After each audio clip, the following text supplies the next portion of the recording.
Kalau ada bencana besar, mata kita pasti langsung tertuju ke siapa? Ya, ke pemimpinnya kan?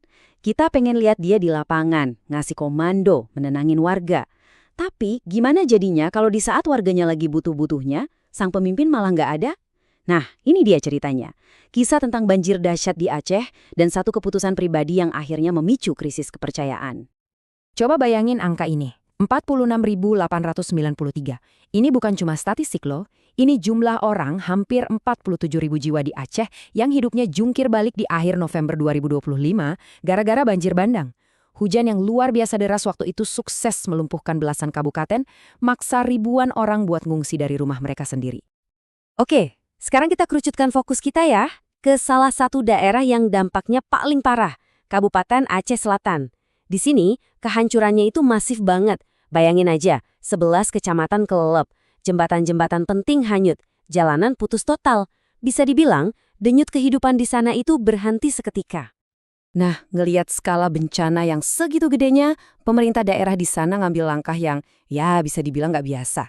Mereka secara resmi ngaku nggak sanggup. Sebuah langkah yang kemudian dikenal publik sebagai surat angkat tangan. Jadi ceritanya gini, tanggal 27 November 2025, Bupati Mirwan MS tanda tangan surat resmi. Isinya, wah ini yang bikin kaget banyak orang. Intinya, surat itu bilang, kami tidak mampu. Pemerintah Kabupaten Aceh Selatan secara formal minta tolong pemerintah Provinsi Aceh buat turun tangan dan ngambil alih komando darurat. Terus kenapa kok bisa sampai nyerah gitu? Ya, di surat itu dijelasin alasannya.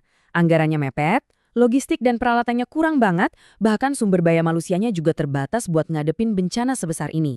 Intinya, mereka ngaku kewalahan. Nah, surat ini langsung jadi perdebatan panas. Ada dua kubu. Yang satu ngelihat ini sebagai tanda kegagalan, pemimpinnya kok angkat tangan. Tapi di sisi lain ada pejabat yang bilang, ini tuh cuma prosedur administrasi biasa, justru harus begini biar bantuan dari provinsi bisa cepat cair. Jadi ini sebenarnya nunjukin kelemahan atau justru langkah strategis? Pas orang-orang lagi rame-ramenya debatin surat itu, tiba-tiba muncul satu kabar lagi yang bikin geger. Dan kabar ini, wah, ini yang benar-benar mengubah segalanya. Bukan lagi soal bisa atau nggak bisa, tapi soal prioritas. Kenapa? Karena di tengah krisis, ternyata pemimpinnya pergi. Coba deh kita lihat timingnya. Ini krusial banget. Tanggal 27 November, bupatinya bilang pemerintahannya kewalahan. Cuma selang 5 hari, tanggal 2 Desember, beliau malah terbang ke luar negeri. Buat apa? Buat ibadah umroh bareng keluarganya. Dan tebak, publik tahu dari mana? Dari postingan media sosial sebuah agen travel. Ini yang bikin makin nyesek. Postingan itu nggak cuma nunjukin foto bupatinya, tapi juga nambahin satu detail yang rasanya nggak pas banget buat warga yang lagi kena musibah. Ternyata, perjalanan itu sekaligus buat ngerayain ulang tahun istrinya. Yah kebayang dong gimana reaksinya. Langsung meledak di mana-mana. Di saat ribuan warganya lagi di pengungsian, kedinginan, kelaparan, pemimpinnya malah ribuan kilometer jauhnya. Jelas aja, kecaman datang dari kanan kiri. Reaksi pertama dari banyak orang itu shock, nggak percaya. Di media sosial banyak banget komen kayak, aku harap itu hoax, Pak. Seakan-akan mereka berharap ini semua cuma berita bohong. Mereka nggak nyangka pemimpinnya bakal ngelakuin itu. Kritik yang lebih dalam datang dari aktivis mahasiswa. Heriadi dari Semi Aceh Selatan bilang, ini bukan masalah ibadah loh ya, nggak ada yang ngelarang orang ibadah. Tapi ini soal prioritas. Saat rakyatnya lagi menderita, di mana seharusnya seorang pemimpin berada? Itu pertanyaannya. Dan puncaknya, ini dia. Teguran super pedas datang dari atasannya langsung, Gubernur Aceh saat itu. Walaupun gak nyebut nama, semua orang tahu siapa yang lagi disindir. Pesannya itu tajam dan jelas banget. Kalau tidak mampu, letakkan jabatan.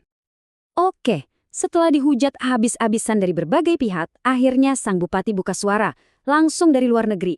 Coba kita dengerin, gimana sih pembelaan dari beliau? Lewat akun media sosialnya, Bupati Mirwan ngasih klarifikasi. Dia nggak ngebantah kalau dia pergi. Tapi alasannya, 4 hari sebelum berangkat itu dia udah turun ke lapangan. Dan menurut penilaian dia pribadi, situasinya di salah satu lokasi itu udah membaik dan nggak separah wilayah lain. Intinya, dia merasa aman-aman aja buat tinggalin daerahnya. Tapi ya, klarifikasi itu kayaknya nggak cukup buat meredam amarah publik. Justru kasus ini jadi omongan yang lebih besar lagi. Bukan cuma soal satu bupati atau satu bencana. Ini jadi soal esensi dari tanggung jawab seorang pemimpin. Dan ini ngingetin kita sama satu pepatah lama yang dalam banget maknanya. Hendaklah pemimpin makan paling akhir. Filosofinya simpel tapi kuat. Tugas utama pemimpin itu ya pastiin dulu rakyatnya aman, kebutuhan mereka terpenuhi, baru setelah itu dia mikirin dirinya sendiri. Pada akhirnya, kisah dari Aceh Selatan ini ninggalin kita dengan satu pertanyaan fundamental. Ketika krisis datang menguji, antara tanggung jawab publik sama urusan pribadi, di mana seharusnya garis ditarik. Dan yang paling penting, apa sih prioritas utama seorang pemimpin?